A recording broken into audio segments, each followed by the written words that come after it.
የሄርሜላና የሩታ ፍቅር ግን እውነት ለመናገር ከሆነ በጣም እየገረመኝ ነው ማለት ነው። ቅርርባቸው ራሱ በቃ አንድ ላይ የሆነ እውነት ለመናገር ከሆነ በጣም ነው ደስ የሚለው። መሀላቸው ምንም እንዳይገባ ማለት እንፈልጋለን ማለት ነው። በፊት እሳትና ጭድ እንዳልነበሩ ዛሬ ደግሞ ይኸው አንድ ላይ መተውልናል። በጣም ነው ደስ የሚለው። ሄርሜላ እንግዲህ ቤቷ ማለት ነው ቡና አፍልታ ምናምን ሩታን ጠርታት አብረው ቡና የጠጡ ምሳ እየበሉ ነበር። እውነት ለመናገር ከሆነ በጣም ደስ የሚለው ያ ገንገበት ሰውዬ ማለት ነው እነሱን ያፋጃቸዋል እንጂ እነሱ እኮ ፍቅር ነው። እውነት ለመናገር ከሆነ እሱ ነው እነሱን የሚያፋጃቸው አብርሃም ነው እነሱን የሚያጣላቸው እንጂ እነሱ ፍቅር ናቸው። አሁንም ፍቅራቸው ይብዛልን። እውነት ለመናገር ከሆነ በጣም ደስ የሚሉት እንደዚህ አንድ ላይ ሆነው ምናምን ሲሟገቱ አንድ ላይ ሲናገሩ ምናምን በቃ ደስ ነው የሚለው። በፊትም ይዋደዳሉ። ነገር ግን አብርሃም ነው እንደዚህ የሚያደርጋቸው። አብርሃም ነው ይሄንን ሁሉ ነገር እያደረገ ያለው እንጂ እነሱ በጣም የሚዋደዱት በጣም ነው በቃ አንድ ላይ የሚሆኑት ማለት ነው። አሁን እነሱ አንድ ላይ ሆኖ ያቺ ፍቅር ተብየዋን የሆነ ነገር ማድረግ አለባቸው። በቃ ከአብርሃም እንድትርቅ ማድረግ አለባቸው። እውነት ለመናገር ከሆነ እሱን ካደረጉ በቃ እነሱ ጀግና ናቸው። አሁንም ጀግና ናቸው። በጣም ደስ ይላሉ። ሄርሜላና ሩታ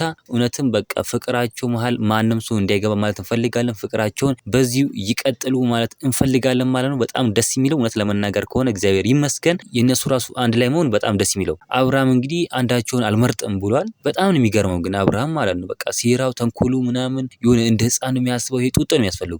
አብርሃም ማለት ጡጦ ነው የሚያስፈልገው። ጡጦ እንግዛለት አዋተን እውነት ለመናገር ከሆነ ጡጦ እንገዛለታለን እንጂ እሱ ህፃን ነው። ህፃን ነኝም ብሏል። አሁንም ህፃን ነው እሱ።